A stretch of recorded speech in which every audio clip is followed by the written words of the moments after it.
Tom and Dan to tell you about our buddies at Precision Garage Door. We both use them. They're awesome. You got to get that Tom and Dan silent package. Yep, it's basically a Wi-Fi motor. They come and put little plastic sleeves on all the rollers on your door, so it's completely silent, so it's not this big rattling door anymore. They balance it. Yeah. They do all the services for all of your garage door needs. Yep, call this number, 407-710-BDMS. That's 407-710-BDMS, and that's how they know that it came from us. And if you need a whole new garage door, like a complete new one, you can get 5% off. Just tell them Tom and Dan. And they cover all of Central Florida, including Gainesville, Point Siena. I mean, they're getting bigger as they go. It's Precision Garage Door of Central Florida. Give them a call.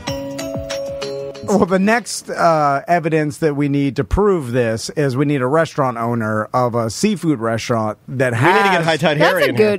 That's because good. we need to have a restaurant owner that has calamari as an option, and then see how many kids order it. Yeah. Because well, an Italian restaurant primarily would have this, so you'd have to think of someplace like... How many kids get the cheese pizza or the calamari? Jack Down Under, all these places like that. Well, let's back to my book. Would you like the burger sliders or the calamari? So Annie Duke in my... I hate that name, by the way, because it makes me think of poo-poo. Sorry. So in Thinking of Bets, she says, often if you wager with someone, they're more likely to actually analyze what they're saying and what their position is and what their belief is, because now you're putting money on the table and they start backtracking. See what I'm saying? So she's like often if you make a wager with someone about their belief, they start really thinking about whether they're right or not. So, because now they have something skin in the game. I have to do this with my daughter sometimes. You got to slow them down a little bit. So would you like to place a wager on this? Listen, I don't know if I want to get into your addiction here, gambling. He's backing out now. No, you're backing out. This is exactly what you said people do. $10. Okay, $10. All right. It doesn't have to be a large amount. No. So, I'm not going to do anything stupid. But $10. How about $10? I'll propose the wager then. Okay. Well, then we got to find a restaurant that has it. We'll just call them. So the wager being, it has to be a restaurant that serves calamari, right? But also a restaurant that has other kids options. Has to have a kids menu. Yeah. So good call. So it probably an Italian restaurant or seafood restaurant, right? Mostly and it not only Italian. has to be like kids ordering it, but also kids eating it. That's at a like family style, because typically an Italian appetizer, it's going to be a family portion in the middle, so it's not like a buca de bebo. Yeah. Okay. Well, now you're messing with it a little bit because you said kids. You said kids like calamari. Kids do like calamari. They're eating it. It's family portion right in the middle. They're teeing off on it. Well, now you're talking about a buca de bebo. Francesco's has it. Yeah, but I'm not. I'm talking about kids ordering. I'm not saying kids are ordering it as their entree. Oh, I'm saying then as what an are the option. kids ordering it for? Their appetizer? Are you saying they're picking off the calamari off of their parents' appetizer? That doesn't count. Yeah. You said kids love calamari. And they do. That's loving it. How's that not loving it? No, he means that kids... I've loved calamari. I may even not ordered it until I was like in my 20s, but I loved it. I ate it all the time. I didn't order it. No, you see, that's exactly... No. You're $10 still down on the table. I like calamari, but hold on. I like calamari, but I don't like it enough to ever order it. Well, that's a shame. Yeah. You see what I'm saying? So that doesn't count because that doesn't mean that I have this insatiable lust for calamari. All right. Well, then neither do these kids. I'll still make the bet. If they did, they would have ordered it. Right? Well, they're talking about little kids. Let's make the bet that way more people and kids, or let's say parents, order everything else on the menu for the kids besides calamari. Like calamari is probably next to last on the list, or at least there's 3 other options that are more popular than that for kids. Well, do you have to throw in here, are these parents willingly telling these kids what calamari is, or do they think these are just onion rings? Or do they think they're chicky tendies that look weird? Because some parents do that stuff. Yeah. So what would you like? You propose what the bet should be. I don't bet typically. So you build the bet, and I'll throw my money on the table. What are you saying? I think kids love it and they enjoy it and they eat it. And it's regular. If you were to go to a restaurant and it's on the menu, what the percentage? It's probably ordered. All kids? No, that's dumb. All kids. All right, so work your way backwards. Get him. He's going in on him. I like this. 90%. I'm trying to. How are you supposed to bet? I'm getting horny. I'm just saying. Yeah, you got to know the details. I'm with you. I'm so in. are you saying 90% of the kids? I'm gonna go 50. 50%. So you're saying 50% of all in a kids restaurant where under what it's age? offered. Jesus God. He needs the stats. Under an. So I guess if a child. So what's a child then? So we going 10 and under? 10 and under? Are we going tween? Or are we 12 going, and under? 15 and under? 17 and under? Let's go. What are we doing? 10 and under. You're saying 50-50 like calamari. 12 and under would be a kid. Okay. 12 years 13 old is a teen. and under. Yeah. You're saying 50% of kids, 12 and under, Florida kids. enjoy. Oh, now it's just Florida kids. Well, I mean, what if we get some kid in Idaho or whatever, some landlocked state, he isn't going to be getting some fresh calamari. They're getting like a fried the porca intestine or something. Yeah, this book is right. Andy Duke's right. They start backtracking their stance now, as soon as you put some money on it. This obviously got to be a regional thing here. Like, I grew up on the coast. I think it has to do with the person too, because like Christine's kids, I think would like calamari, and I look at her as like be like all kids eat sushi and Japan and or whatever. Like I was saying, Okinawa. Yeah. You know what I was saying? Like Okinawa. Yeah, I'm guessing Okinawa, Japan. There's probably a higher percentage of kids that eat sushi. You know what I'm saying? Like, of course, right. So you're saying if you live by the ocean in West Virginia and you see a bunch of kids eating calamari. You're skewing the GD sample size. Yeah. So you want to backtrack? No. Okay. So, all right. The bet is 50% of kids under the age of 12 enjoy calamari. How are we going to find this? We're going to call a restaurant, right? Well, we're going to have to actually We're going to have to actually get a giant government consensus. We're going to have to get a bunch of kids on a bus and take them to an Italian restaurant. Old teens. They'll be old teens. It'll be fine. Well, then that's not the kids. I think it's as easy as talking to a restaurant owner and be like, "How many kids do you witness enjoy eating calamari?" Yeah, but then they might do I did a BDM that ran that worked at a restaurant that sold a lot of calamari, and they sold a lot. Yeah, adults love calamari. I'm just saying, we could throw a poll in the BDM group because kids don't like it. It seems to be kind of split in here. You got Tracy and Concrete Toad in there saying things like their kids wouldn't even touch it. Then you got Christine, whose kids I think would eat it. Yeah, there's anomalies, but I think that's super rare. Like when I was a kid, I used to eat escargot and all the my French grandma would give me from your dad. I just eat anything, just whatever.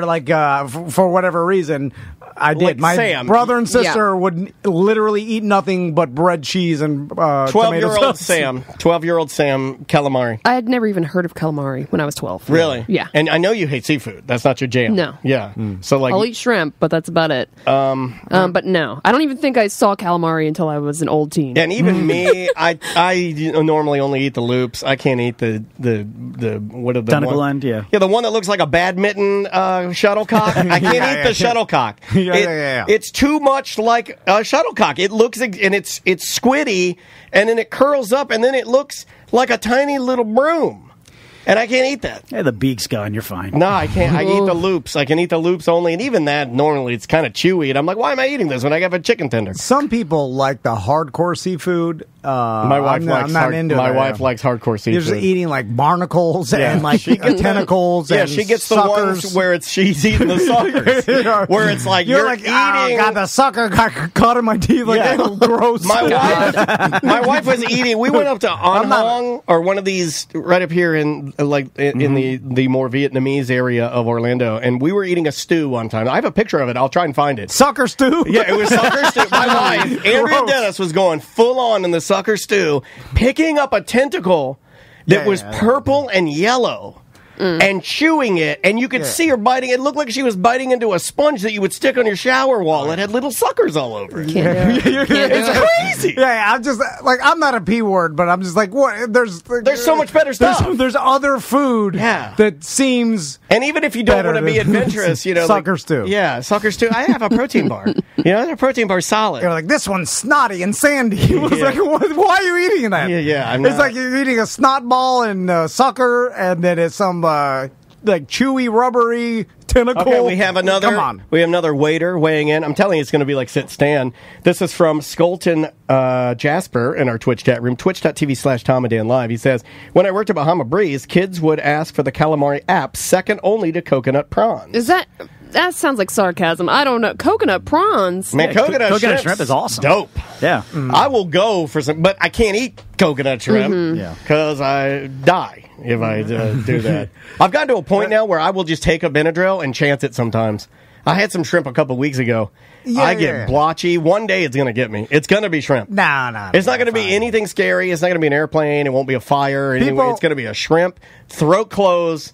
He took his Benadryl. It wasn't enough. He died at the parking lot of Lee and Rick's. I'm starting to turn into He died in one of the worst areas of Orlando. It turns out his touch tunes was still connected to his phone. He was playing Lil Wayne. Your allergy being deadly is more on the rare side. So you probably just get some blotchiness. I think I've developed like an allergy as I've gotten older. I cut the grass now, and like an hour later, I start breaking out in hives now. It's crazy. What? Yeah. I think I'm allergic to grass. You know, it happened. Sucks. That does suck. My mother-in-law and sister-in-law's dog, that dog that they have, Daisy. Oh, I like Daisy. That I was petting it the other day, and then I got in the car, and then the entire car ride to wherever we're going, I was sneezing and coughing, and I was like, God, like, something is wrong with me. Well, that dog has itching powder all over it. Sneezing powder from the back of a comic book. Like, does it make sense that because we've been without a dog for long enough, like somehow, not that I have an allergy. They carry different dander though, but like I haven't, like, my body has like devolved from any sort of dander protection. I think it could be anything the dog rolled in, right? Yeah. So if you're allergic to, could have been something in your truck, could have been that car air freshener you have. This isn't my wife, stanky. But it felt like, because I was like doing the move where I was like patting and wrestling with the dog a little, like they're on a walk, and the dog came trying by to give it the zoomies. Yeah, I was just scratching the dog, and I was close, and I was inhaling all that. It bothered me. Could be pollen. But dogs never bothered me ever, and I'm wondering, old, bro. From being not your around feet and your pollen nose, you're falling apart. You've been wearing a mask for a year. Yeah, that's true. You got tender. Maybe you got a P-word nose. I think if you're not around, it's just like everything. You're building up tiny, like you're getting bit by 1,000 rattlesnakes over. You build up some sort of anti-venom. Kids would rather do that than calamari. Are you thinking about getting a dog, bro? Crystal mentions that'll be fun. But going back to what are the benefits? What are less room in bed? Yeah. That I don't. Unless you get bigger bed. What happened to your plan to get the Alaskan King? No, I think you should do it. Crystal only brings up one benefit, which is the boys will not be so skittish around a dog because they have their own or whatever. And then other than that, it just trails off after like bringing some love, and then a lot of picking up the doo doo and a lot of pain in the ass, and eventually you're gonna have to put it down. Yeah, I can tell you about old dogs. I'm not worried about that. That's the what I'm old looking dogs. To. They just my whole house are my two old dogs' toilet. They just. Yeah. They just toilet everywhere they want. You got little dogs like like any rich person. They pee everywhere. Everywhere. Yeah, and then the house. There isn't one. You talked about your house smells like pee-pee, but you don't know it because you got used to it. It totally does. Yeah. I smell like pee-pee. Like when I come in, you guys are like, God, he smells like a dog. And by the way, all cat people and all people that have little dogs, I walk into your house, it smells pee-pee or cat, and then you can't smell it, and you're like, what? It smells fine. I'm like, I'm not one of those owners. You've lost. You've desensitized. If you have a cat, we can smell it. No, my love for my little dogs overweighs your hatred for my pee-pee smell. I don't have to live with it. Yeah. So I'm fine with it. Yeah, it's all good. Like I also don't brush my teeth ever, and you're okay with that. I'm just kidding. I know that there's there will be people that go like, I didn't know he didn't brush his teeth. There's probably some other benefit to it, but luckily, every time we get to here's honestly what's keeping us from getting a dog is the fact that Crystal refuses to get like any sort of purebred or buys from like some breeder or whatever. She wants to get it from the pound. I can understand that. Then all the pound dogs, they're all a little R team. Well, it's not the one that she wants. Like anytime she thinks about having a dog, it's this like family golden retriever that like is like awesome and doesn't shed. Dogs don't look like that at the pound. They have unique looks. Yeah. You get some. It's like going to They're bulldog. the orphans. It's like your neck looks weird. How long were you wearing the chain? Like, okay, and I hate to say this. But when you get a pound dog, it's like getting your hockey jersey from Burlington Coat Factory. It's a little factory second. Yeah. It's a little too much thread. Maybe the machine was running out at the time. One sleeve's a little longer than the other. Yeah. It got a couple holes in it. So that's what's keeping me from getting a dog, because Crystal wants, in her mind, the fantasy is this beautiful family dog that brings us happiness, but all she could find at the pound is wart dogs, old pit bull, and a lot of pit bulls. So maybe some greyhounds that are shaky legs. It's like teeth chattering and shaking. That'll bite Tommy's face. I'll take. That's saving me from getting a dog. 2 of those biting Bagabodes, please. Yeah. Their teeth are chattering. Because then I do say every once in a while, like Crystal's mom will send some. Why don't you get a cat? No, Crystal's not a cat person. She likes cats, but I like cats. Okay, but cats. But the problem with the cat is litter box. It doesn't do any of the stuff that she wants a pet to do to the boys, because a cat is just going to be grumpy and just does its thing. A cat just lives with you. Yeah, it's not playing with the boys in the backyard and then not playing fetch with it like some movie. That's what she wants. So, the cat's just going to live in the back room. We're never going to see it. It's going to be mad. Oh, Ghost and Manute Bull just adopted 2 kittens as of yesterday. Oh, congratulations on ruining your cool. Good luck on your stinky house. That's it, right? Your house is Luckily, stink. ghosts don't like pee-pee smell. And you're going to have turds in a sandbox. Turds in a sandbox. Haunted house. That is next to your door. And every time you're eating a bite of your loaded baked potato, you're going to smell a little bit of ammonia in your nose. Yeah. Because your cat stinks up your house. And this is a Adam Carolla joke, but every time you walk by, you look down at the turds, and then you say, "Not yet." Like you're waiting for more turds. Oh, I clean mine out every day. Some people don't though. Some people let them they'll go 2 or 3 days with turds in there because they're like, "Well, I'm going to let them build up a little bit before I have to." It's just gross. And so anyway, so hopefully I'll be saved from getting a dog, unless there's some beautiful golden retrievers that end up at the pound. Oh.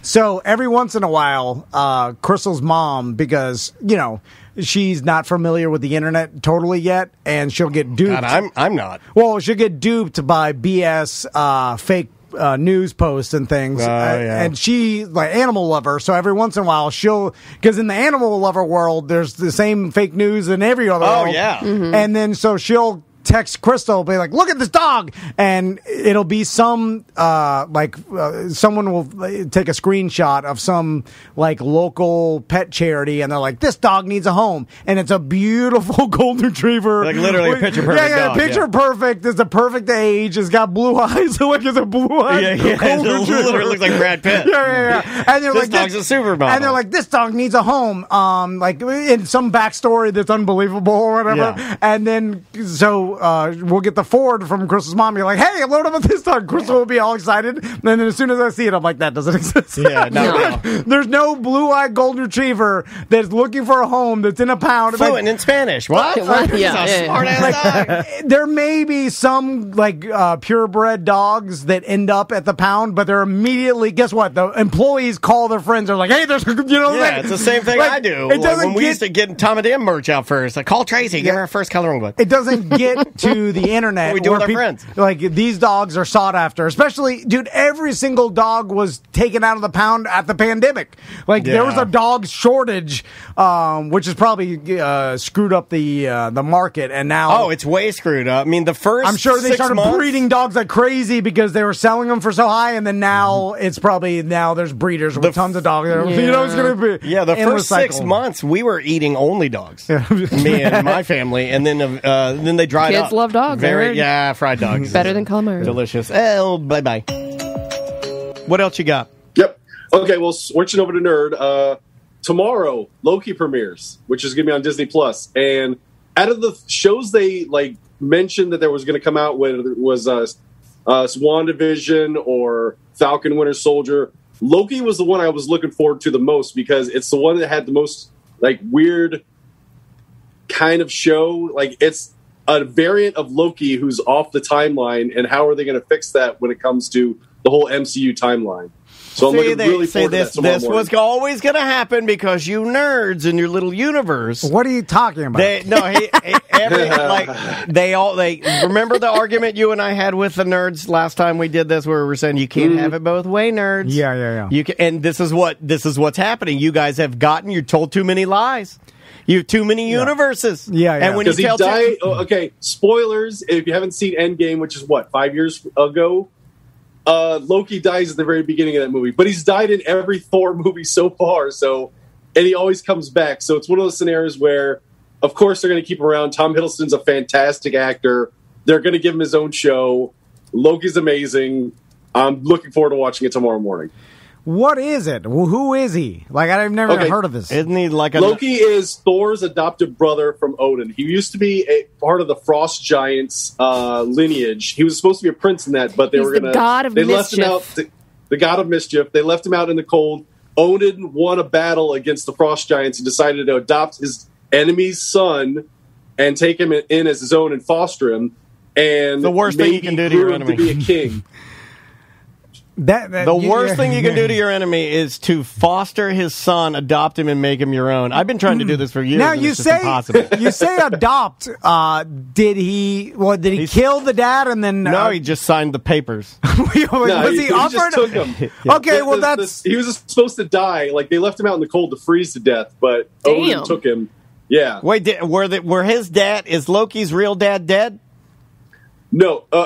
Yes, he killed him at the end of the first Thor movie. Who killed him? He did.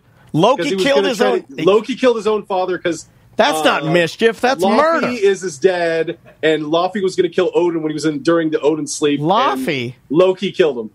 So I don't know if I say it right. The son I always get that name messed up. Killed his dad. And then he bought tickets for a Knicks game, and he sat courtside while Mark Jackson drained it. So, and then Odin adopted Loki and raised him to adulthood, which in Asgardian terms could be thousands of years. All right, stupid. And don't look on yum, Tom. Remember. And so, what is this? By the way, I do not adhere to that. Yeah, he yucks on everything. I want to yuck on everything. Yeah, he's Mr. Yuck. Yeah. So, what is this show about? Okay, the show is about a variant of Loki. So, in Endgame, spoiler alert. He ends up grabbing the Tesseract in 2012. The Tesseract. And he basically violates the timeline by escaping with the Tesseract. And then the Time Variance Authority, which is the governing body that keeps the timeline in order, decides to arrest him and then use him as an agent for themselves. Don't you guys just want to watch some Curb Your Enthusiasm? Like, why? This is fun for you. This is it hurts my brain. I'm super excited about this. The guy that lives with Larry is super funny. Yeah.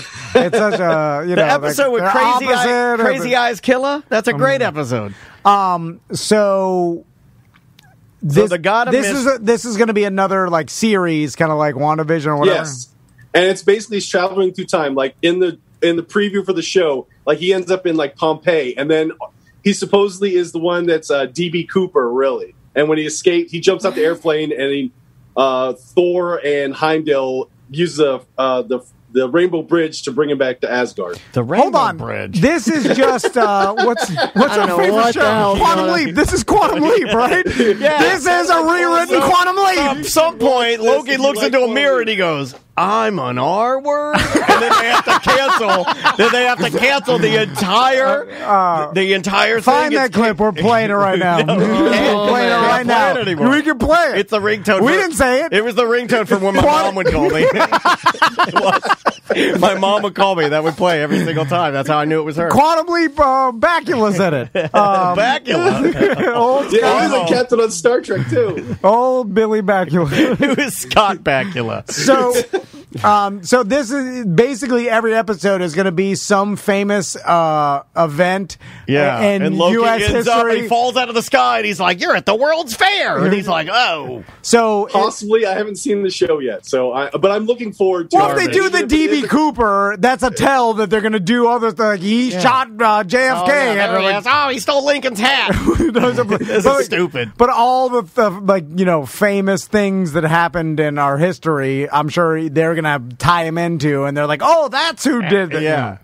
Oh, there he is. And he's going to go back to all these different, times. Although I do like the quantum leap aspect of it, but they're stealing that. That's straight up... well, there's nothing original anymore. No, Quantum Leap was also like a Star Trek episode. The best episodes were when Scott Bakula would go into a woman's body. And you'd be like, oh, yeah. I know what I'd be doing. Everybody thought that. Yeah. I like the one where he went into a chimp's body. If you were a young boy, you dreamed of being teleported into a woman's body so you could just, Although it's not... Man, I feel like a woman. It wouldn't be the same, because you would have her... feeling and everything, so you're not getting what you want, and your D is gone. You know what I'm saying? Yeah, so you're right. So what is that? You're just it's nothing to me. I think you'd be traumatized by having no D. No, I have it under good authority that there is 10 seconds when you first change into a woman where you get both sensations, and that's that sweet spot. If you can get that 10 seconds of man-woman... Because you don't even know... hermaphrodite? Yeah, 10 minutes of hermaphrodite, you're good to go. Because you don't even know how, your new body parts work, so I know how they work. I know how they work better than my wife does. I've been down there more. Think about it. Next story. It's like the pump and gas sex question I gave you. Who's seen it more? Mm-hmm. Next story. Okay, should we talk about Y the Last Man or Jensen Ackles? Go Y the Last Man, because isn't that coming to... Yes, they just set the premiere date. That's why I have to talk about it. But it's going to be on Hulu. I thought it was... Isn't it... Oh, okay, it's on Hulu. I thought it was on FX for some reason. No, it's on Hulu. Well, I think it's going to be on FX, but later on. But it's going to be on Hulu, and they set the premiere for September 13th, 2021. So it'll be this year that we'll get to see Y the Last Man. Excellent comic book. Will it be uncensored? Because the only reason I think so. Because the FX thing, look, I don't want it to be gratuitous, but I also want it to have the freedom I think it needs, because the actual book is a little gritty. Yeah, for sure. Cool. And the plot of the thing is Y, who's the last man on Earth, and it's basically a male genocide. There's no more men on the planet. You'd like it, Tom. It's good sci-fi. You'd like it, Tom. It's good Children of Men? It's good sci-fi. So there's no more... Children of Men came after the book. So is there only women? There's only women. Like the president's a woman. All right. What? Down with the patrarchy. I'm with it. Oh, I'm glad my pop-up's not here to see. He wouldn't watch this. Oh, no. He'd click right over to HBO Boxing. Oh, he got real mad. Tommy Morrison's got AIDS. So with a planet of all women, how do they they can't, well, he becomes a bit of a commodity, right? Yeah, it's the think last about guy. it. He becomes like the only producer. So that's the only, you could have him. And that's basically some of the plot of the whole series. That is the plot. And they're trying to, do they enslave him? You'll have to watch or read. Yeah. It's all beings on the planet. So it's only females of all beings and species. So animals, people, everything. It's all female. Hey, well, what about the animals? The animals, is there one male pig that is roaming around, or are they all screwed? Well, there is, but not. his show's I think, going to be only on Amazon Prime. Also, and it's Y the Last Pig. You'd run out of meat after a while, right? Hey. Animals only live for... Because basically the disease eradicates the whole Y chromosome. That's why it's called Y the Last Man, because the main character's, I can't remember his real name. It's like Yensid or something like that. Well, certain like Disney backwards. Certain reptiles and frogs and stuff they can go back and forth and turn. They can change their sex. I wish I could go back and forth. If I ride a bicycle long enough, I could go back and forth. Did you learn that from Jurassic Park? No, yes, of course I did, EJ. But also, that's true. I just want you to admit it. That's the best part. Of course, everything comes from Jurassic Park. Everything from movies. Okay, the last story I have is Tom. You've been watching The Boys, right? Well, they're his sons, and if he doesn't, they get out of control. They're wandering. Where are they? Prime series. They were just here. I watched, the first 2 seasons. Third season's coming up? Or third season's coming up, and they hired Jensen Ackles, who's known for being Dean Winchester from Supernatural, and he's going to play, what's the name of the character? The Soldier. Basically, he's Captain America's analog in that universe, and he has the beard and everything. It's pretty impressive. They released some screenshots of it this weekend. So, It was a good show. Like, obviously, rated R. Like, there's very violent, and the jokes. And is there nudity in it? I don't think there's nudity, but it's inferred. There was nudity in it. Yeah, remember the club they go to? Yeah, there's sexual situations and I liked it. things that are said. See, if you go adult themed, then I'm back in with the superheroes because then I'm you like, need this to watch is my Invincible. Watch Invincible. It is a cartoon. Okay, that's it's a cartoon, but it's amazing. It's a hyper crazy cartoon. It doesn't matter what. I mean, it could be the worst stuff because it's a cartoon. I'm like, for babies. You just can't do it. Like, it's crazy to me, man. I don't have. There's so much freedom in animation. I love it. You can do anything. It's true. I don't have any connection to the character because it's animated. So, like, you don't have connections to humans. So, what does it matter? I do, of course. I have ultra empathy. You look at a human and you're like, I think he has a real nose like me. I'm in. No. It's just the human aspect of it. I just equate cartoons with nonsense and fantasy nonsense. So it's like, well, this isn't real. At least the human actors. The voices are real. The voice actors. Voices are real. And the inflection and feelings that they're able to. You can't be moved by emotion by situations because that's kind of part of it. It's just the cartoon. I get out. I'm like, for babies. Okay. They're not into cartoons. I got you. But if you like The Boys, you would like Invincible. No, he won't because it's a cartoon. Didn't you just hear him? He just told you he doesn't like cartoons. He doesn't even like our Just cartoon. give it a shot. Watch the first episode, and that's it. Now he doesn't even like our cartoon faces. He wanted our original billboard to not be our cartoon faces. He wanted it to be our real faces in black and white with frowns on our faces. I will take the Real People cartoon hybrid Cool World. Or Sin City. Well, Sin City is more of a artistic. Lindsay Lohan as a nun. It's like everything's black and white except for the blood. That's a little bit different. The yellow guy. But Cool World, when I watch that as a young Tom Van, like 13. Yeah. I don't know when Cool World. You get a nostalgia boner. Yeah. Which is the thing. I wish I could do it with a cartoon. Well, you can. That's interesting. You hate cartoons because you think it's for babies, but you want to bang a cartoon. But that's because... That's where it makes him the sickest of the show. Yeah, you are the sickest of the show, man. No, that's because I watched that at a certain time in my life, and it influenced my sexuality. It's not my fault. Oh, my God. It's true. Like, I want to... This might be a good time to wrap this and forever have wanted to bang a cartoon. Okay. All right. Still do. Okay, still do. I like cartoons. Okay, Family Guy. Hollywood. Meg from Family Guy. Lisa my Simpson. wife's convention. My God. Daphne. It's not a pedophile. Velma. Lisa Simpson is 43 years old. She's been a child on TV that long. It's not my fault she's short and still plays saxophone. She's got blue pubes.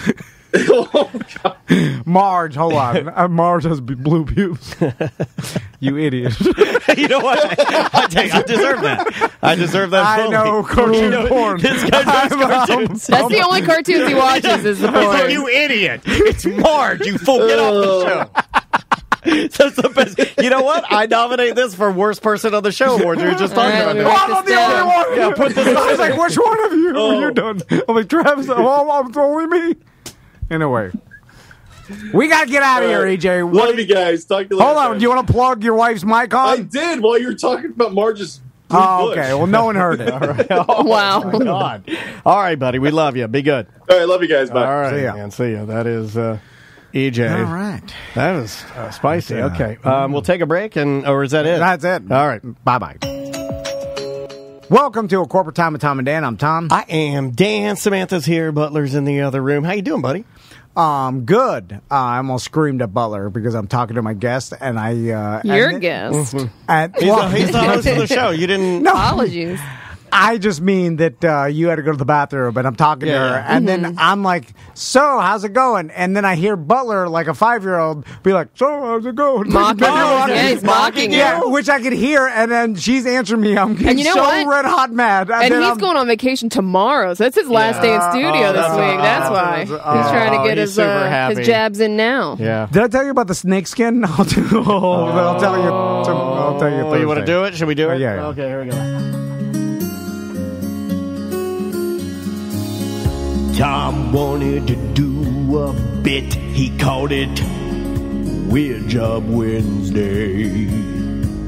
Dad really likes it. Tom says that's bullshit. It's another Weird Job Wednesday.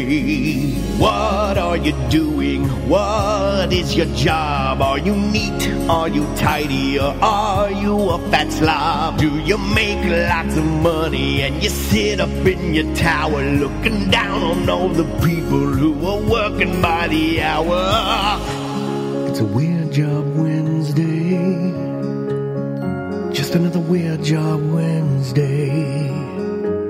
Oh yes, it's Weird Job Wednesday. Just another Weird Job Wednesday. Thank you, Tom. Thank you. Weird Job Wednesday brought to you by Streamline Mortgage Solutions, StreamlineFlorida.com. A BDM just used them, left a review on their page. Brian sent it to me. Ooh, and you're going to read it, which means you're going to mess it all up. He sings Streamline's, praises and how good of a job they do, but also he's like, I was able to lower my interest rate significantly and also able to take equity out of my home, and also I saved $400 a month on my payment. Awesome. So well done, man. So you take equity every house, and there is equity right now. Take equity out, maybe buy something you've always wanted to, or pay off something, pay off your credit cards, pay off your cars, whatever it is. Buy some Bitcoin. Whatever it is. Doge. Get some Doge. And then just do the best business decision. They'll tell you, like, Ethereum. If you could do it, be careful with crypto. You could lose a lot. I went all in, man. I was listening to you, and I took every bit of the money from the sale of my dead mother's home, and I bought about $270,000 worth of Ethereum. If you invested now, maybe good, but a couple months ago, no, 10,000 less. Anyway, on the show with us right now for Weird Job Wednesday, Michelle. How you doing, Michelle? I'm doing great. How are you guys? Good. So, Michelle, what is your weird job? I am an inclusion consultant in early childhood. I have no idea what that is. That sounds fancy, and it sounds like that maybe are you a counselor? Or an educator that helps us like with maybe our brains in some way? You're very close. I am sort of a coach and a mentor for other teachers.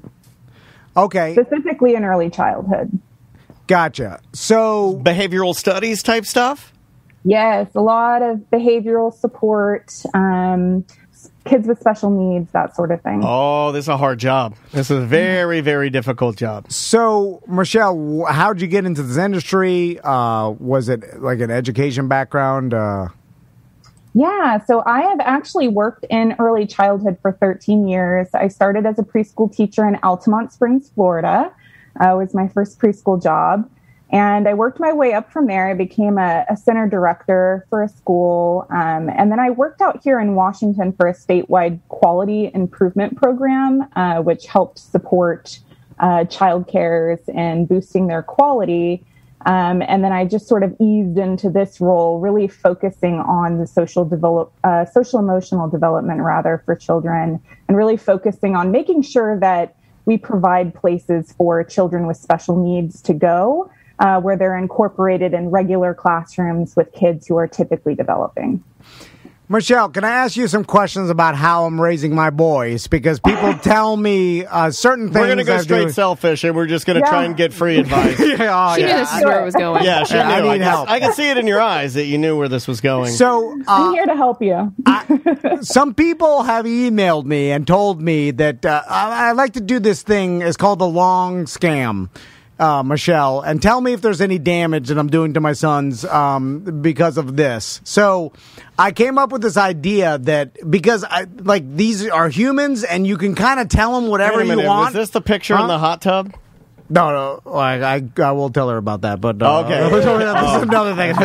I'll ask her about the picture. Yeah, I didn't do it, but I still contend it's fine. Off the air. So I like to do this thing because I realize these humans will believe anything I say, and there's a trust. I built this trust inside my daughter that I realize I can It's powerful, and it's so hard to not want to ruin that. You can indoctrinate anything you want, and they'll believe you because you're their whole world. You're their boss. Except for the internet now. Now they believe the internet and Ethan Gamer. And Minecraft. Minecraft. And the Creeper. The Creeper is better than you. They really get all their education and from a Minecraft chicken. One Minecraft chicken. But I like to plant these long cons. For instance, and I've successfully done one so far, is that I call the pressure washer wand the gutter. Long story short, they started calling it that, and I never corrected them, and now that's what they know it as. And I want to, this is for the future when they're like a teenager in their 20s, and they'll come to me one day and they're like, I told my buddy, hey, can you grab the gutter? And he's like, what the hell are you talking about? And then, now, mine is a little more advanced than that in the fact that I've told my daughter that my wife and I are actually brother and sister, and she's never seen us be intimate like a normal intimacy, a hug or a kiss, because she is convinced that I am Andrea's brother. So, how bad is any of this stuff? It's fun. Parenting, you can definitely have fun with things. I think if you take it too seriously, it can definitely do more damage. So I think what you're doing with the pressure washer is fun, loving. My parents did similar things with me, and I think I turned out just fine.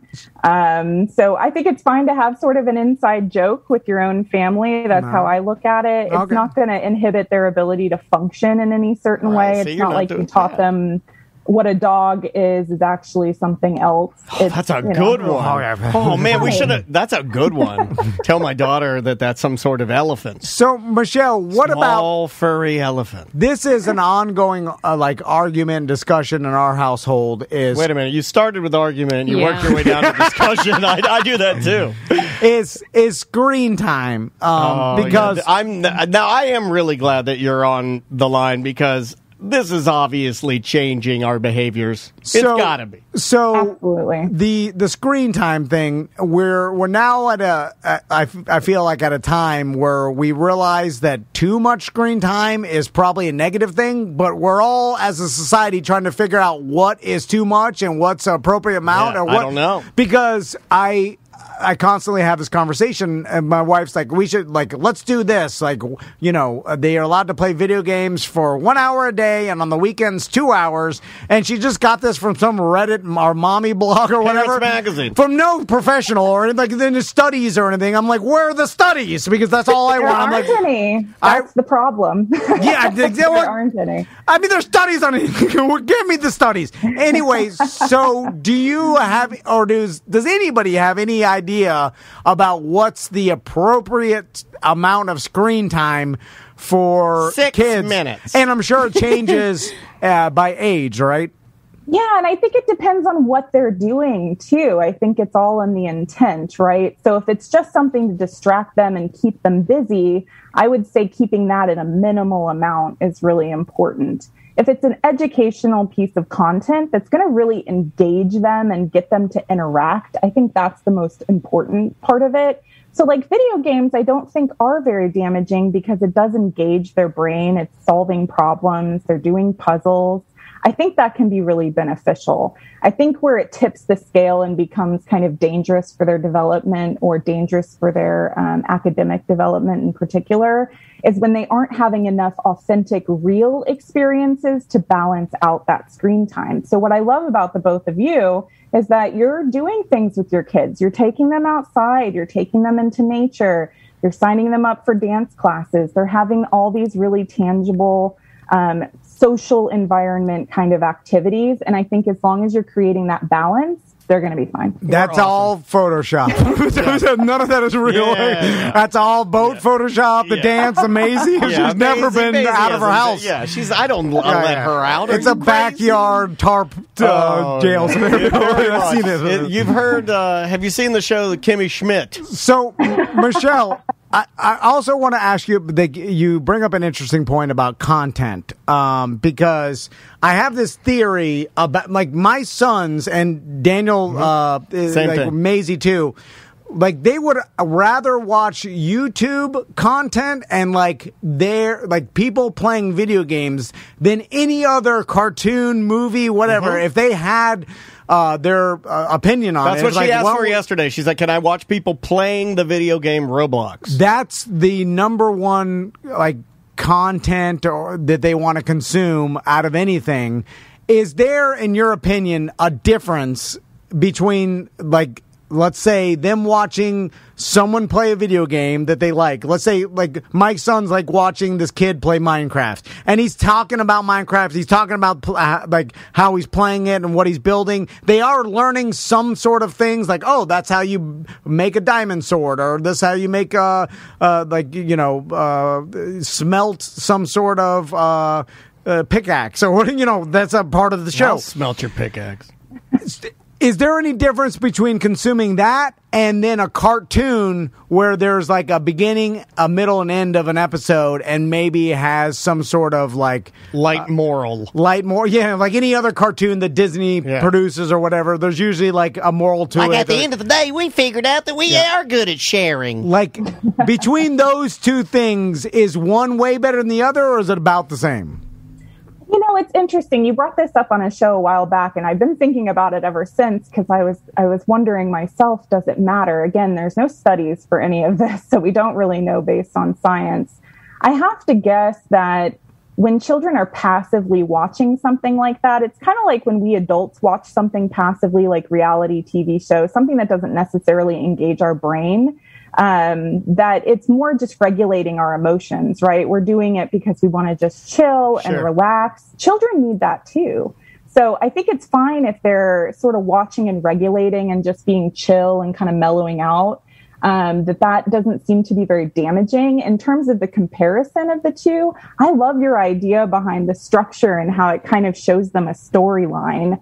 I think that is important. I don't think that watching the video games is bad necessarily, because children tend to want to watch and mimic other people doing things anyway. So I think it taps into their natural interest in that way.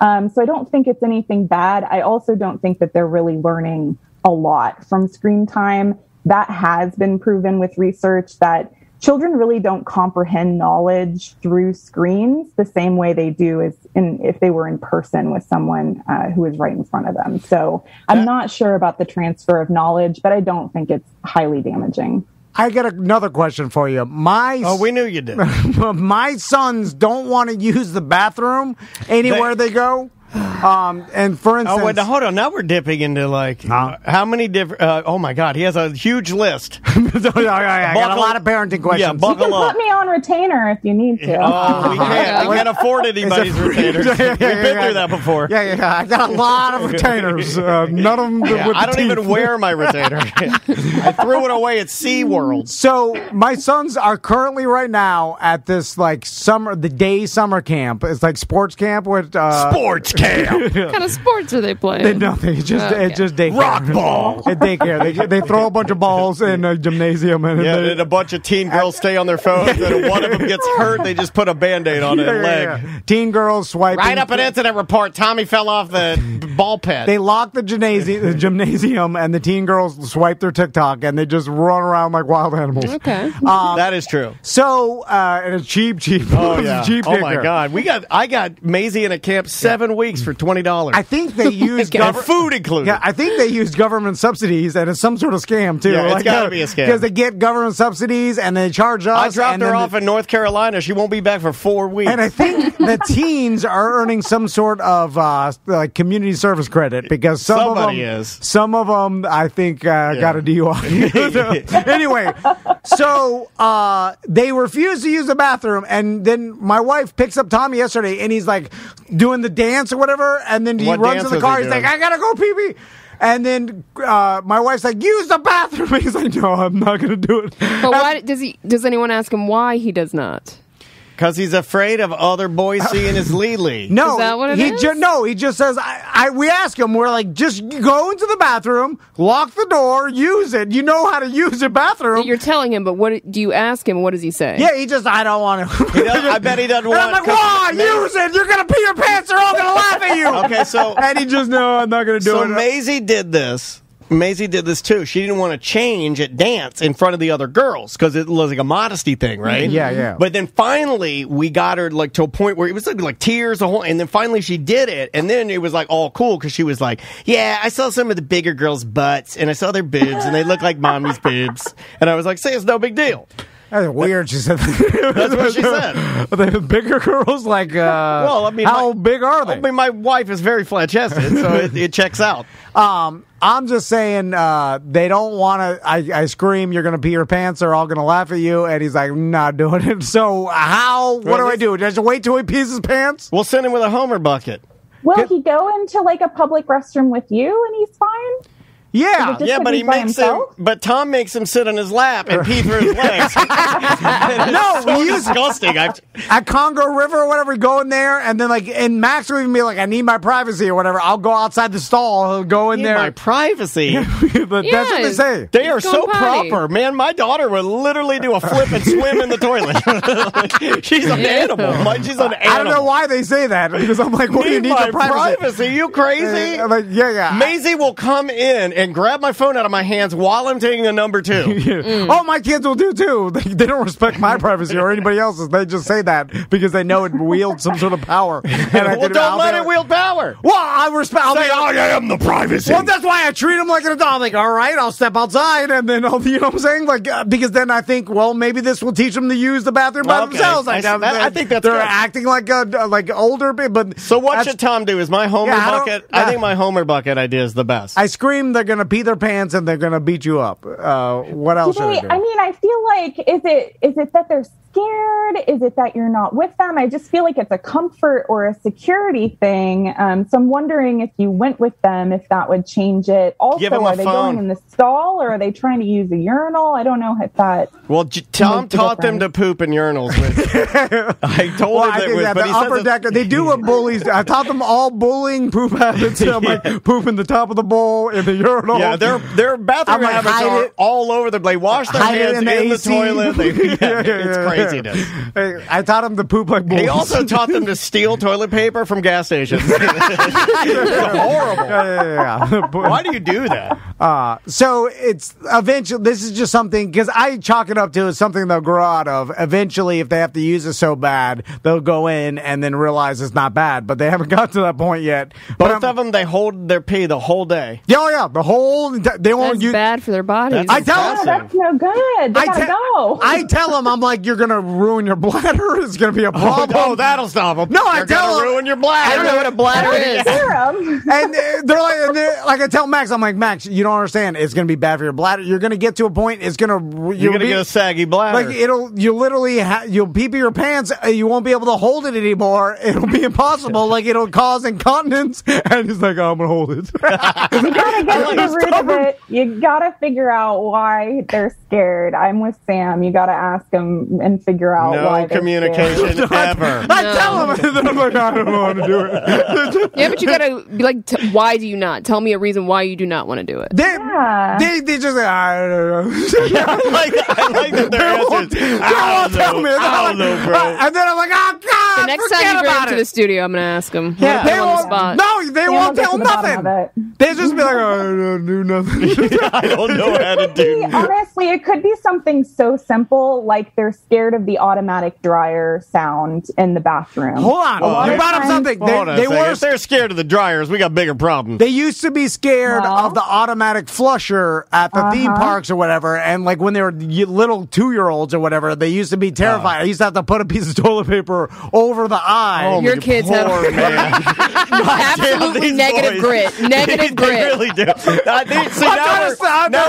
we're getting all the stories out, and now we're just now I'm getting mad at Tom. We're connecting the dots of you why ruined these boys. We're connecting the dots of why they can't pee at school. It's because you're putting pieces of Post-it notes on top of them. Oh, God forbid they hear the flushing noise. Well, they're scared of it, so I'm like, I'll stop this from. You sheltered them, and now they're putting babies forever. Have you heard the term, Michelle? It's not helicopter parent anymore. It's bulldozer parent. Bulldozer parent parents are the parents that push everything out of the way for their kids. There's no, like, so a flushing noise, and you're like, you can't have a loud whoosh noise. Well, I thought that was scaring them away from the toilet, so I thought that, like, by not making them afraid of, because they wouldn't want to go in there because they're like, I'm scared of the loud toilet. You normalize it. You have to show them that you have to reinforce the idea that this is normal. So you just have to act normal when it's happening and say, look, this is how it sounds. This is how it's supposed to happen. Yeah, don't start covering it up like it's a big bad monster, flush monster. When it goes off, Tom goes,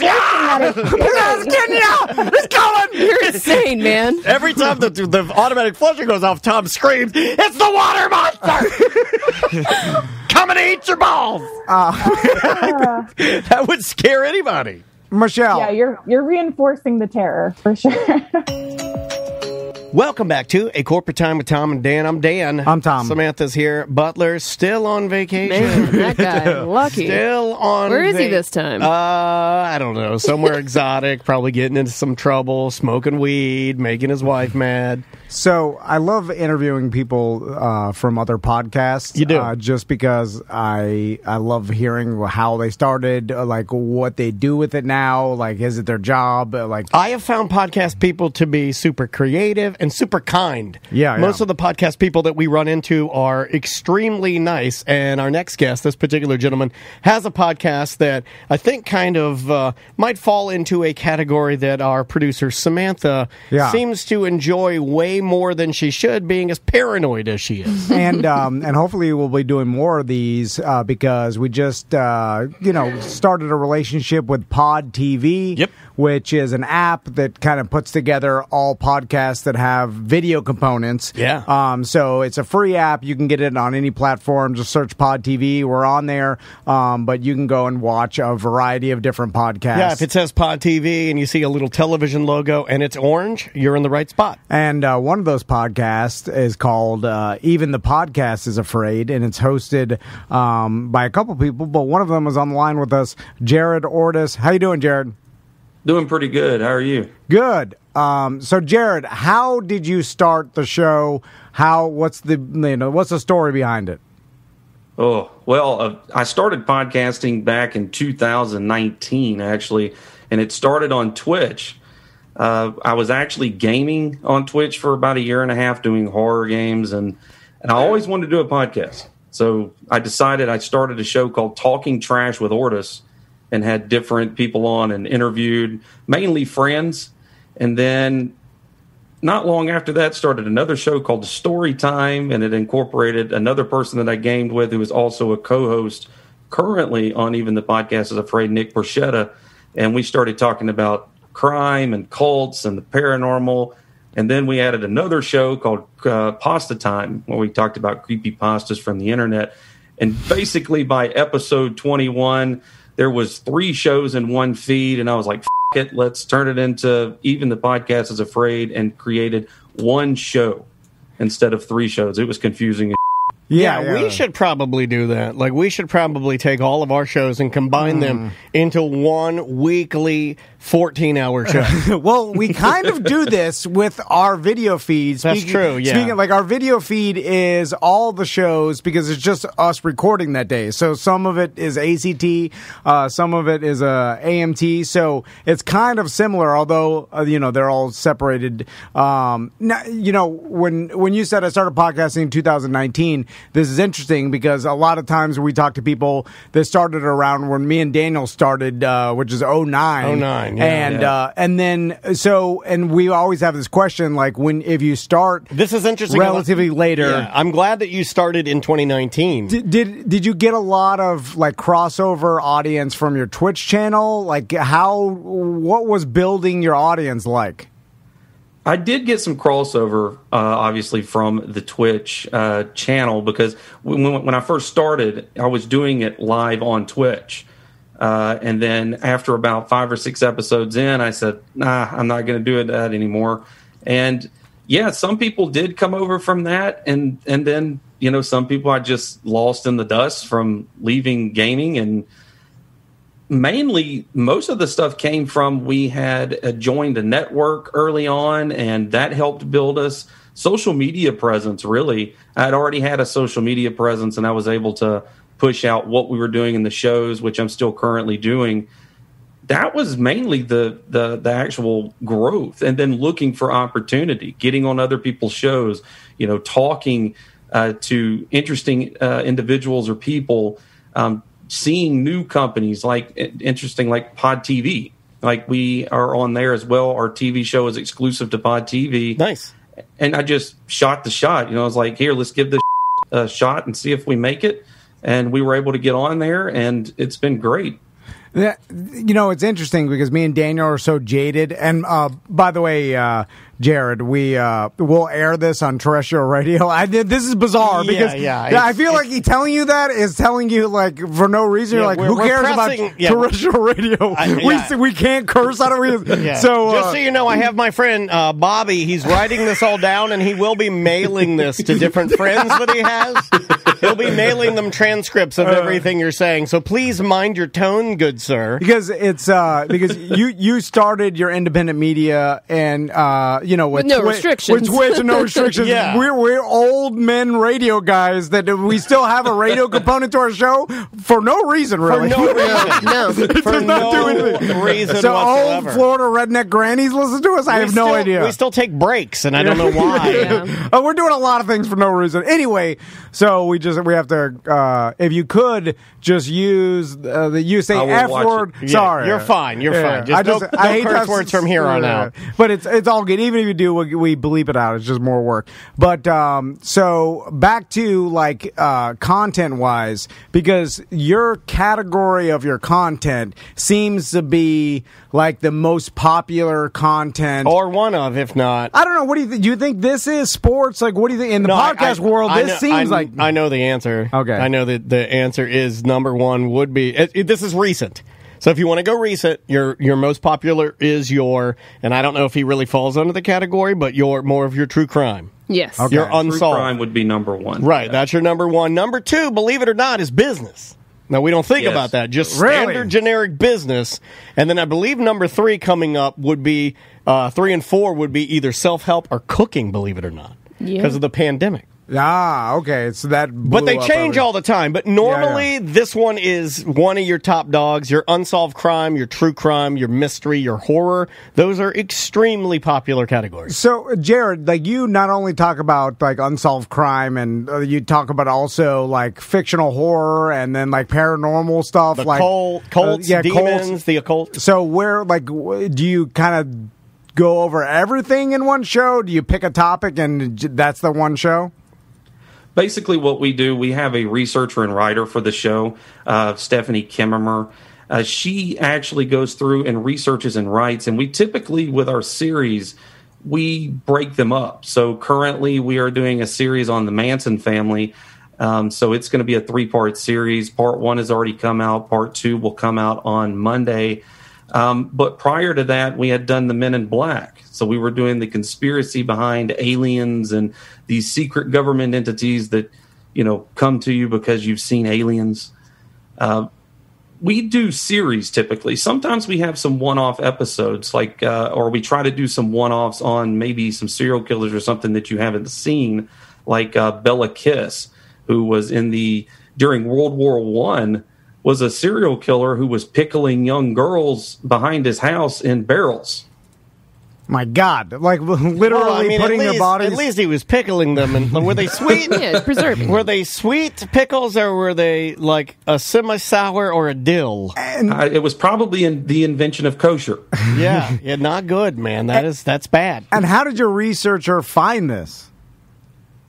I don't know. Stephanie sent it to me and just said, "Hey, have you ever heard of this serial killer?" You ever heard of my grandfather? He's man, I got some stories. Yeah, so you know how there's Wikipedia? Yeah. There's also a thing called Murderpedia, where you can research all kinds of different murders. We certainly need the Murderpedia.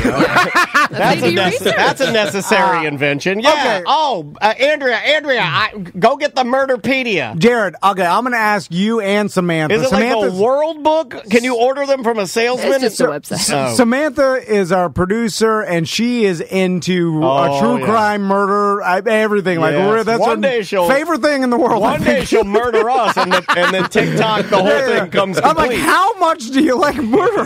It seems like a weird thing. There are a lot of people out there. They're like, "Yo, dude, I'm so into murder." So, do you like it? Are you afraid of it? I don't understand. Both. Anyway, but so Jared, and I'll ask Samantha too. When you talk about this and consume this content a lot, does it do anything to you where you're just like, man, I have to have some sorbet, a palate cleanser. Like, I have to get away. I have to watch some ridiculous romantic comedy that's garbage just so I can. You've got mail. Something like that. I mean, I don't know about you, Jared, but for me, for whatever reason, if it's a podcast, I don't. But if I'm watching like a documentary, then I have to watch something else. Well, with our show, we are considered true crime comedy. So typically what we do is, we may read about something terrible, but then all of a sudden we're going to turn it into something that we're going to laugh about. It's kind of like, it almost is a palate cleanser, because when you're listening to us, it's like, we just talked about some really bad stuff, but at the same time, we're also giving you something to laugh about, and it may pertain to what we just talked about or in some form. Never making fun of the victims or anything like that. I was going to ask, because you got killed. Yeah, for sure. You got killed the F out. I listened to a few comedy true crime podcasts as well. Do you get any negative feedback about that? Because a lot of them do, of having comedy when there are people that have been murdered, basically. I've never got any negative feedback. Man, you're lucky. I've never got any negative feedback from it. We have some pretty devoted listeners, and they really like the content. And we dick and fart jokes is the funniest part to me. Yeah. And one of the shows that really got me amped to really get started podcasting was Last Podcast on the Left, and I absolutely love them. And that they will say whatever. And we do the same thing. Obviously, my podcast is explicit because I cuss like a sailor. But the beauty behind the comedy part is that I like to be funny as well. I don't want to always be serious when talking about that topic. There is sometimes, though, that we do get into serious conversation. And I can only think of one series that we've done that has made all three of us actually have to take a break from recording, and that was when we did Fred and Rosemary West series. What is that? They were a serial killer couple in the United Kingdom. And it was just so far heinous. What they did. Yeah, dealt with kids. Oh, yeah. We're both newer dads, so we probably have to excuse. I have two boys. Yeah. I think it's a little. It's funny because I wouldn't say it's good for anybody, but when you have a child, sometimes I think you can have to excuse yourself for that. With splash some water in your face and carry on. We had to step away from anger. I was actually angry because I didn't know anything about the case. So that's what makes it really interesting, is that when Stephanie does the research and the writing for the show, a lot of times we go in completely blind. So when we hear something for the first time, we're like, wow, really? And so you get this real reaction from us actually going through the case for the first time. Oh, that's cool. Yeah, it's kind of like us. We do very little preparation. Mm-hmm. So everything that happens that's funny on the show is completely spontaneous. And I was screwed. I also had a joke about how we're also a comedy true crime, but we're petty true crime because we're constantly trying to either steal money from our listeners or invent some sort of scam. So, Jared, I want to ask you first about UFOs, and then second about way to go broad. Your business. No, but because I was literally talking to Samantha before the show started, and I was listening to another podcast, and they're bringing up the fact that there's this. You got to read the documents, bro. New information about UFOs, the Navy. They're basically confirming that there are UFOs. Yeah, the military's confirmed these are unidentified flying objects. We have no idea what they are. And that's all, you know, well, that's the truth. That's not good enough for me, because that's like when I get in an argument with my wife and I'm like, well, you're wrong. And she's like, well, what is it then? And I'm like, I don't have an answer for you. right. But you're wrong. Yeah. You know what I mean? Like, you can't do that. That's not a valid It's thing. a step into the direction of them admitting, like, there's stuff out there we don't know about. They've never admitted that before. And well, they had to, because now we know how poorly run the whole thing is. After the 6th, we kind of knew that, this is held oh, wow, this is held together about as good the as... horn guy is stealing your desk? Yeah. If they're walking around... How'd you let that happen? Yeah, he's waving a flag, he's beating the guy. Yeah. I thought you had guns. and then what's the knee jerk? The knee jerk is, well, release the documents, because they know that we're not organized anymore. It's kind of like us. So, Jared, do you know anything about this? Because I started becoming, like, curious, well, what did they see? And all, because who read it and pulled out the good stuff? Jared, did you read it? I haven't read it completely, but I do believe in UFOs, and I do think that the military has kept hush-hush on it, our U.S. government, due to the fact that I think it also, if you were to say that aliens exist, it also would then put a niche or a knock within religion. So people would then start questioning Christianity. Yeah, I'm cool with that. Well, but it shakes the social structure, and it could send us into a global tailspin, and we're pretty close. Yeah, go for it. Well, what if God made the aliens too? That would be my. I'm an atheist, but that's not in the Bible. So, well, nothing's in the Bible. If you want to go by Scientologists got it right. If you want to go by what's in the Bible and contradict that, I mean, it's completely debunked. Now, hold on. What if the aliens made God? Now that's possible. Now, Drew. Thank you, Drew. Wow. What did we both call him? Wow. Drew? Sorry, Drew. Thank you. That was 2 guests ago. I told you 2 weeks ago I'd follow you to hell, and you did. And back in the day, Jared, I got to tell you something. Can I call you Drew, Jared? Years ago, when I quit my job, they sat us in a room and said that I was nothing more than a mindless parrot, and I would follow you to hell. And it's been proven countless times on this show. You know what? Chris Kampmeyer was right. He was right. I apologize. Thank you. I'm sorry, Linda Bird. I'm sorry, Chris Kampmeyer. You were right. I am a nameless, faceless parrot. So, Jared, do you believe that the unidentified flying objects that the military saw are actually some alien from a different planet? Or do you, I mean, because they confirmed they're unidentified, it would make more sense that they would be some sort of experimental aircraft from another country or something like that. Although satellite drone, if we don't have that technology, most likely other countries don't. So it's like we totally have it. We're not talking about it. If it was testing aircraft, the government would never release it, because therefore they know what it is. They don't want it out to the public. So here's the other interesting one. I'm sure y'all seen the video from the Navy with the flying Dorito. Yeah, I enjoyed that one. Yeah, I love that one. Our listeners loved it, too, because they're mostly fat. That's true. Yeah, they were like, yes! Finally, a snack I can get behind. Dorito overlords. Yeah. To me, they wouldn't release that. And there's nothing that I can think of, really, that is shaped perfectly like a triangle that flies. Yeah, yeah. To our knowledge of physics, that doesn't exist. Right. Now, but Jared, I want to open my mind and believe things, because I'm very close-minded in the fact that I'm stuck in this curmudgeon. There's no way to live, by the way. I'm glad Jared's on the show. It's not fun. Apparently, Jared, he loves you, and you break down his tough exterior. Anything I see on the internet that my wife shows me, I scream it's fake, and she gets mad at me. Every time I see a magician do anything, I'm figuring out how to do it. You hate memes. I sent you a meme last night. I bet you looked at it, got mad at it. I don't believe in anything. No. Like, it's literally nothing. I just logic, science. But if you even go that route, there is an unidentified flying object that the military admitted they saw, and then released the video of it, right?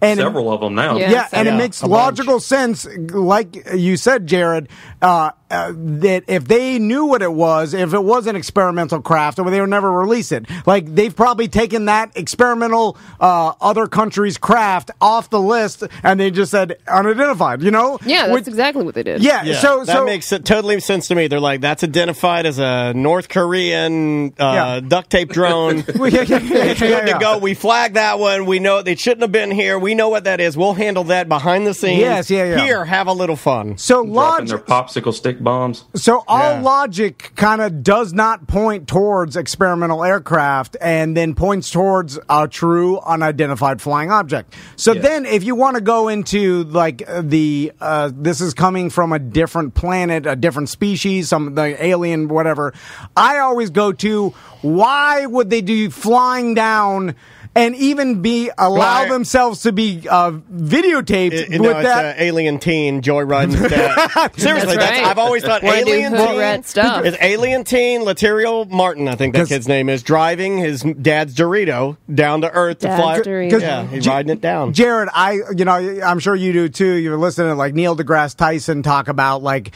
whether or not he believes aliens have visited the planet, and he basically goes through the logic of, if they have the technology to get here, that means they're so far advanced than us. Why would they need to fly into our atmosphere to look at us? For what reason? They're so advanced, they were able to travel intergalactically to a different universe, which means their intelligence is so high, they could probably easily view us from afar. That's the problem there. Well, we don't know. Yeah, but the logic being, why the hell would they even fly into our atmosphere to what? To examine us? For what reason? There's a huge conspiracy theory out there, and this is why it would put a hiccup within religion. So if aliens were to exist and they said, yes, we have a Martian or extraterrestrial, we've autopsied it or whatever, there's the theory that people believe that Earth and human beings were created by extraterrestrials. There's 6,000 more galaxies out there. There's got to be other life. We can't be the only planet that has life. And then you've got to look at too, there's also the other theory of dinosaurs were created by extraterrestrials, and that they wanted to get rid of the dinosaurs and wipe them out, so they took them out and then started over. We're basically a farm, essentially. And we're the better dinosaurs? Checking in on us, and they're like, yep, they're still messing it up down there. Yeah, like we're essentially some sort of planet. Weird experiment. We're their testing planet, and we're round two of the dinosaurs. And then it's like an Etch-a-Sketch. When the dinosaurs go away, you shake it up, right? It's an interesting theory. All right. Listen, Jared, you got me. Even the podcast is afraid. It's on Pod TV. You could find your podcast everywhere, right? Yeah, it's everywhere. Apple Podcasts, Spotify, Stitcher, you name it, we're there. Beautiful. Cool. Hey, man, thanks so much for the time. Let's do it again, and then maybe we'll try and make it so whatever you guys are kind of touching on, maybe you can pop in, tease it on our show, and we'll start pushing people over to you guys for the real deal, okay? Hey, that sounds great. Thank you, Tom, Dan, and Sam. I appreciate it. All right, no problem. Take care. Tell your team we said hey, all right? I will. Later, man. Be good. See ya. Well, see, podcast people are super nice. I know, and they're look how professional. He's like, named all our names. We got his name wrong. I'm so sorry. That's Drew. right in front of you. I think we're the laughing stock. I'm so sorry. Wait, I got to write this down because this is one of the subjects for the best of end of the year awards. Getting people's names wrong. No, we did it. You did it on accident. You're so worried about these end of the year awards that you're creating categories now, and I'm like, oh god, we got to say it right. I'm like, oh, you got his name wrong. Oh, you're a regular Mike deGrasse Tyson. Has anybody made that shirt? Mike deGrasse Tyson? Oh, yeah, I got it. Okay. Bye-bye. Welcome back to A Corporate Time with Tom and Dan. I'm Tom. I am Dan. Samantha's here, and this is cool, man. Yeah, it is cool. This is really, really neat. And this is something that happened literally, totally organically, and it all started in my living room. When you see what happens next. So my wife's on the line. What line is she on? Line one, I think. There she is. Crystal Van, are you there? Hi, I'm here. All right. So I'm saying that because she's representing the Bart Merrick team. Correct, yeah. And this Let's be professional here, sir. And so, babe, let's start off with that night in the living room. Okay, hold on now. Okay. I don't know where this is going. When you were starting to list one of your clients' houses. So let's talk about that, because you were telling me that it was sad that this lady was having to sell her house, and let's go into that. Yeah, so Bart and I met with this woman in DeBerry who was referred to us by our listener group. I don't know, what show is this? Can I say it was by a BDM who referred her to me? Yeah. Corporate time? Yeah, you're fine. I never know. I know. Anyway, we went and met with her. She was so nice. She has a couple of kids. She owns this home. She's owned it for just a few years. And she had some string of bad luck in just her short term of ownership there. And she told us that the only reason she was listing her house was because her insurance company was dropping her policy unless she got a new roof put on. She had no leaks in her roof. She had nothing wrong with her roof, but it was just due to the age that the insurance company wanted her to get a new roof. Yeah. So she called 6 or 7 different insurance companies. She couldn't get anybody to budge, and she couldn't afford to put a new roof on. So she's like, well, I'm not allowed to have it uninsured. Obviously, she has a loan. Your lender's not going to allow you to have it uninsured. So she just decided the only thing she could do was sell it and then rent. Yes. And so Bart and I were like, it just sucks because she has multiple jobs. She's a single mother, and she's going to sell the home that she owns and go rent something. And, rent is so expensive now. Mm-hmm. Yeah, absolutely. And I just felt so bad. Is there something that we can do? I'm typing in all the information to the MLS. I hate doing this. I just felt really bad about it, you know? I didn't want to, I almost didn't want to be a part of it, I don't want to list this poor lady's house and she's got to sell it for this terrible reason, Yeah, because in an and odd then she's going to go rent. Yeah, in an odd way, she's being forced to take the lesser of the good thing. The dream for most people is to own the house. To have to give that up and then go back to renting is not necessarily something anybody wants to do. And Crystal was telling me this in the living room, and I remember man, that sucks, because I know the market. I'm like, well, she could probably sell high, but her rent is going to be higher than her mortgage. Yeah. So she's going to be she sells her house, she's going to be renting, and she's never going to be able to probably buy another house unless she was able to save up a tremendous amount of down payment, which obviously she's struggling to do, or she would buy a new roof. I was like, of course, man, this, and I was like, this sucks. And so this is not a good scenario. And I remember Crystal was like, and she's a single mom, and she's got multiple jobs, and like I said, this is this client was referred to Crystal from a BDM, so it's outside of our BDM world. So it's his fault. No, well, okay, that's a joke. And so we didn't know this person personally, and we're not saying their name because they didn't ask for what's about to happen, and I didn't say, hey, we're gonna talk about you, and I have never even met this person. I see what you're saying. Yeah. Babe, I appreciate you being not only a good person, because you are at heart, because I feel like if this could have been another realtor, they would have just listed their house for sale and not said a thing, because that's their job. It's like, list my house. Why I'm selling it is my business. Your job is just to list it. I'm actually wondering why your wife didn't just throw this up there because you couldn't as quick as humanly possible. But she was like, this. I feel bad for this person. And when you were telling me the story, I was like, this sucks. It sucks for this person to have to do this, and it could be a turning point where it's like, now you're a renter forever and you're not ever able to buy a new house in the future. It's a huge step down. Sure. Yeah. I don't want to make assumptions about her future or what she would have been a renter forever or not or whatever. Of course, I don't know what would have happened, but these kind of events, they can drastically change the course of a person's life. And if you're a homeowner, and then at the end of your 30 years, you've paid yourself. She's working those multiple jobs to pay her mortgage and to pay her bills and to support her family. And then you go and you rent, and now you're working multiple jobs to pay somebody else's mortgage. And then at the end of the 30 years or whatever, you've made their life better and not your own. You know, it just sucked that, I don't know, I just felt really bad the reason that she's sort of being forced to sell her house because she didn't have a mountain of cash. And if you're negative like me, then you can assume that the place she would rent, the owner of that would come in the day after she moves in and replace the roof on that place just to make her feel bad. Right? Right. Well, not to make her feel bad, but yeah. Well, right. That's just Murphy's Law, I'm saying. The dice roll is something would happen to make her feel even worse, more worse. So is this the story? Well, this is great, guys. Great job. Thanks so much for being on. And she was forced to sell her house. The end. No. So, all right, babe, we're going to talk to Rick from Secured Roofing now because we'll take up the second part of the story. But I do appreciate you being such a good person, and I appreciate your stunning beauty. And yes, I appreciate that too. I appreciate your figure. I love you, babe. Listen, wait, can I just tell you about my beauty? Yeah. A young high school kid told his high school friend yesterday that I look like Debbie Downer from SNL, and I was so upset.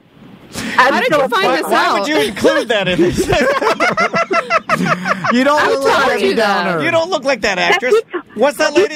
Rachel Dratch? You do not look like Rachel Dratch. Listen, this high schooler thought I did. All white people look the same. Yeah. I'm sorry. That's true. That's true. You catch any white woman with limp hair, she looks like Rachel Dratch. Every day. Oh my God. All right. I appreciate you. I appreciate you all as well, and I hope you all have a great day. All right. Black don't crack. Yeah. Bye. Bye. See ya.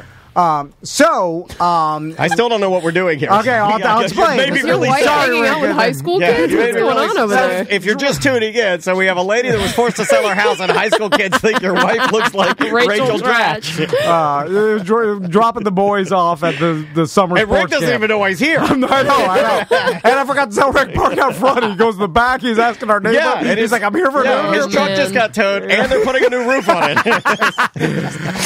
So, Rick, how you doing? Great. So basically, we're sitting in a living room, and Crystal's telling me the story, and she's like, "Man, I have to list this lady's house because I told her I was going to list it." Yeah, that's so bittersweet, dude. That sucks. And then I said, "Wait a minute, don't list her house yet. Just tell her that we're going to do it in the morning, but I need to ask and send an email because maybe, just maybe, one of our clients can help because I was like, Secured Roofing's a great company. Yeah. New client of ours this particular year, last year, really. Yeah, and we've talked to the owner on the air before. We have indeed, and he was talking about how he wants to set himself apart. You from had some stuff that happened companies. To your house, so you've been handling I recently talked to Rick. He's handling my roof because of my hail damage and everything. So I'm in the process. I know the company. They've been a great client of ours.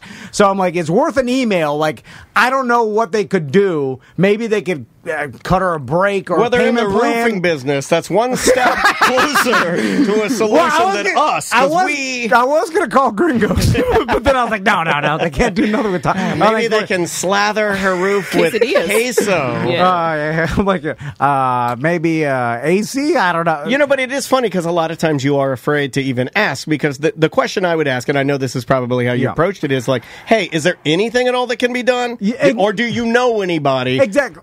Secured Roofing, does Rick and his guys and everybody there, couldn't they possibly point us in the correct direction? Yes, yeah. And that's what I figure. It's worth an email, and then maybe if they are we maybe can or can't, I don't know. I'm at least going to send the email, wait to list her house till the morning.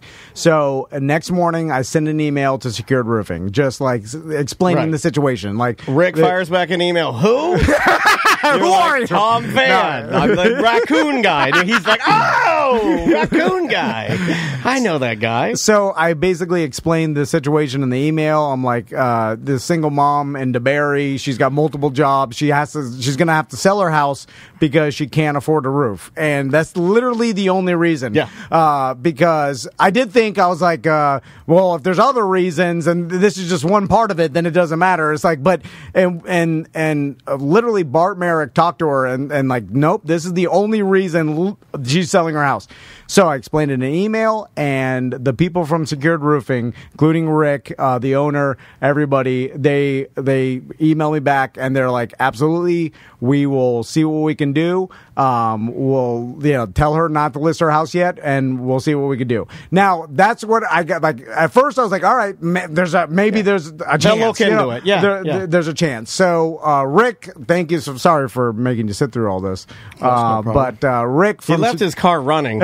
I'm sorry, the guy's busy putting roofs on, man. I'm actually enjoying myself. Well, we appreciate it, and thanks for taking the time, man. Yeah, no problem. SecuredRoofingandRestoration.com. So, Rick, explain what happened next, because what you guys have offered to do is unbelievable, and I really appreciate it. But let's start from the beginning. Well, you did send the email over. Yeah. And they reached out to me and they said, Rick, why don't you go out there and check it out, see if there's something we can do for this lady. Okay. Because we're about giving back to people. It's not always about making money, man. We need the people involved. You know what I mean? And giving back is just a great karma that comes back to you. Oh, in yeah. life, Yeah, that's true. So I went out there, I took a look at it, and she definitely had an old roof, Hence the reason why her insurance company, and they're doing that nowadays, like your homeowner's insurance will contact you if your roof is over a certain age, no matter what the condition. It's like that was mine on the old house. Yeah, they say you have to change it, right? They got new laws and regulations that they've been passing lately, and there's even more to come. But those are one of the things that they have been doing is sending out letters to customers that have roofs from like 10 to 15 years old saying that, you got to get them changed or they basically don't want to cover you. Gotcha. And she so happened to fall within that predicament there. Yeah, so she had an older roof, but it wasn't like leaking or anything. It was just real old. Yes, it was just real old, And if a good hurricane was to come through here, a good serious windstorm or something, it'd probably damage it even more. Sure. And that even made it worse on her, So with them telling me that, we want to help this lady out, see what we can do, I went out there, and that's my forte. I'm always out to help people out. Yeah. I went out there, I looked at it, and it was definitely something we can do to help her out. And so, and I'll take it over from here because Secured Roofing and Restoration is putting on a new roof for this lady. That's so cool, man. So that she can stay in her house, and they're doing it completely free. And wow. And so that's amazing. Thank you guys so much, man. She was blown away. She couldn't believe it herself. Yeah, and that's the best. I mean, that's. And by the way, I want to mention that I'm telling this story, and this wasn't even something like Secured Roofing is like, hey, we'll do it as long as you. They didn't even really. I had to push for Rick to come in here because Rick's a busy guy. He just signed a deal for a BDM's roof. The beautiful this part morning is that it would have been one of those lovely. The lady needed help. She got help. Nobody knew about it, and life goes on. And those are the real ones. Those are like the real little special miracles and moments, are the ones that you're not doing it because you want people to know you did it. And that's what they were going to do. And I was like, no, we got to talk about this for a variety of reasons. What makes us happy? Well, one is because I want to tell people how good of a company Secured Roofing and Restoration is, and another is I think putting it out there. It helps the world. It's a good story, because they recognize this this issue, and they're like, you know what, we're going to help this person, and that's good, man. Like in a world full of horrible internet stories and stuff, like good things are happening. We just got to talk about them. Well, you do have to recognize them because we all know this. Like, me almost better than anybody. Maybe Andrea might beat you out, but you know for a fact that the negative things are the things that we all stick on, right? Yeah. Those are the ones that linger in our minds. And if we tilt our mindset just a little bit and start lingering on some of these positive things like this story, then maybe the world wouldn't seem to be quite that bad of a place. Yeah. And, I haven't even spoke to this person. I don't know her name. Like, I know very little. I know other than Secured helping her out. That's about really, and that's fine. That's all I need to know. Because that's her business, too, and I respect that. Yeah, that's the thing, too. Like, that's her business. I didn't want to have the person on and be like, no, there's no need. Tell her what radio station. Tell the world what radio station. Well, we came from that world where it used to be like that. The best one that I liked, and you've been a part of these, where they're like,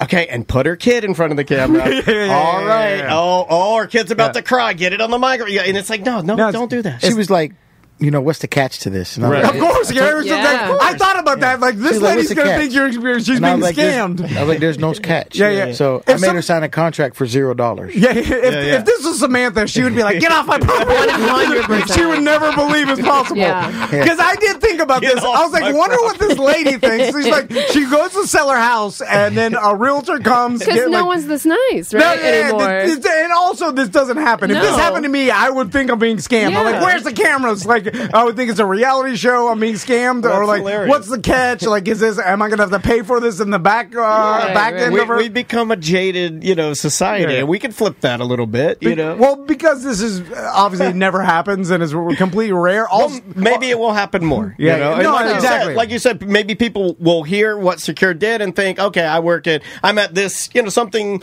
could be anything. I work in a bagel shop. That lady needed some bagels for her meeting, and she I forgot my wallet. You know what? Take them. They're on me. Yeah. Have a great day. Like you do enough of that stuff. 100%. The world's pretty darn good. So let's talk about. I don't know why I went bagel shop, but I don't know either. It was weird, right? I'm hungry, maybe. We mentioned this a little bit on the show before, but in my particular situation, I had this hailstorm.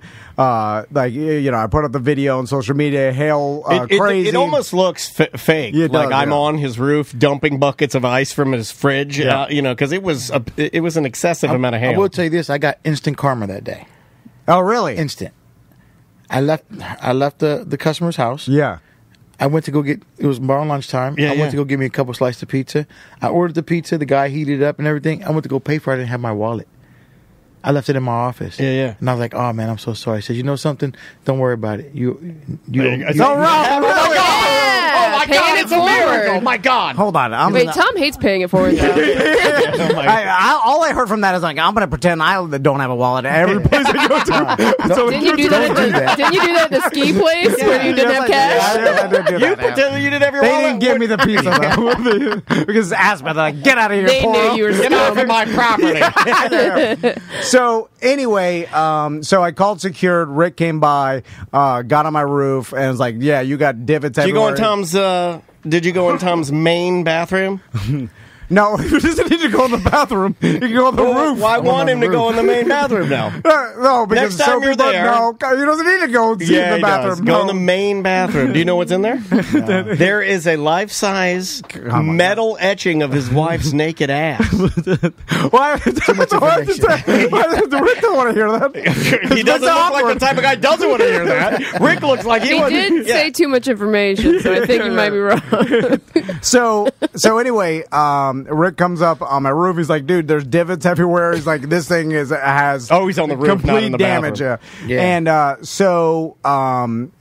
before he leaves, like, he's like, the next step is filing a claim. I could be there with you and help you file or whatever. It was great, but he's super easy. Well, it can be confusing if you use the wrong people too. Yeah, and so, but me and my wife were born in Miami, and in Miami, if you file an insurance claim, there is no possibility that it's real, or it's legitimate. In fact, I was only told that you file insurance claims if you're trying to scam. Yeah. Like that's what my mentality was since I met him, and I've known him quite a long time. That's the Miami mentality. If you think differently, you haven't lived there. It's the Miami Mandalorian. This is the way. So my wife, obviously, when I was like, well, this is the next step. We have hail damage. Rick confirmed it. Yeah. Our next step is filing a claim. No. And she was super apprehensive just because she was told like her whole life, and her dad like owns an insurance company down there, like he's part owner of one, and so it's like a big thing, like filing an insurance claim, like and there's a stigma behind it, and people think like, oh, you're filing an insurance claim, I know what that means. You want a new roof?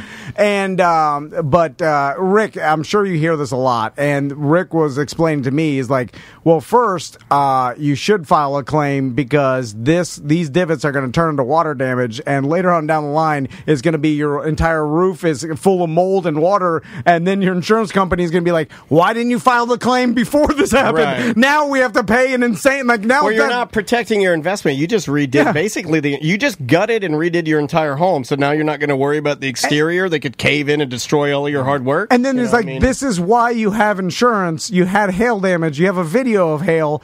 I went up there there. I saw it. I'm not. You know what I'm saying? It wasn't like a few pieces of ice. this is not the old Miami special. I'm up there with a ball peen hammer, whacking it crazy, and then I'm like, yeah, there was hail. Like there hasn't been rain in months. Anyway, so Rick, you probably experience this a lot. Are people apprehensive of filing claims, right? Absolutely, absolutely. Because, like you said, a lot of people think it's a scam, or sometimes one of the number one things is they think their rates are going to rise or their insurance company is going to drop them. Sometimes it is the case, but not always. Yeah, and then also Rick said, listen, he's like, I know, that Secured Roofing advertises with their show. I listen to your radio show and stuff, but he's like, if I go up there and there's no damage, then there's no damage. There's nothing we can do. Yeah. You know what I'm saying? Yeah, he's like, I'm not going to go up there and be like, this could be. It either is or isn't. Maybe can I ask you this? Let me ask you this question: Is it? Because I think this was sort of the same vibe when we were chatting with the owner a few months back. Do you find that you have to undo some of the mistrust that people have for other roofing companies that have given the industry almost a bad name? Yeah, sometimes, but just stick to the script. I stick to the script of who we are. Right. Just let them know who we are. I do recommend it's an integrity business. Yeah, that's the way you run it. I recommend you look us up. I want you to know who we are. I want you to do your research. Accountability. Yeah. And I'm not a forceful person, just like Tom said, I let him know from the very beginning. If it's not up there, I'm going to be honest with you, it's not up there. Yeah. But it was actually up there. I'll show you, Rick. What about this? I'm like, look at this little, there's a mold. Yeah. And he actually sent me the video. He had a pretty good video of the storm at his house. It was crazy. Was coming down heavy, really heavy. Yeah, it looks fake. I did a nice job with those ice cubes, didn't I? It almost looks CGI. Yeah, I'm up there dumping them like crazy. I'm whipping the sheets to make thunder. I'm pulling strings. Yeah, it looked like Kevin McAllister up there. But you're exactly right, Rick. It's like look up Secured Roofing, read the reviews, talk to BDMs that have used them. Talk to our listeners, email us, talk to Rick. They're a great company, and if you want to call Rick directly, it's 3. You can't read your own. I knew I should have wrote it down. 352-805-9316. Is that correct? That is correct. Okay. All right. Or just, fill out, there's a form on the front of Secured Roofing and Restoration.com, and you can get, a free estimate, or at least they'll come out there and check if you have damage. Free inspections and free estimates. Yeah. Rick, thank you so much. I thanks appreciate for the time, man. Nice meeting you. And, likewise. Overall, thank you to Secured Roofing and Restoration just for being a super quality company and wanting to help people in this community. And think about that. So if you're in the market for a roof, think about those sort of things. 100%. Like a lot of our clients give back, and that's the type of clients we want to work with. We'll take a break and come back with more corporate time right after this.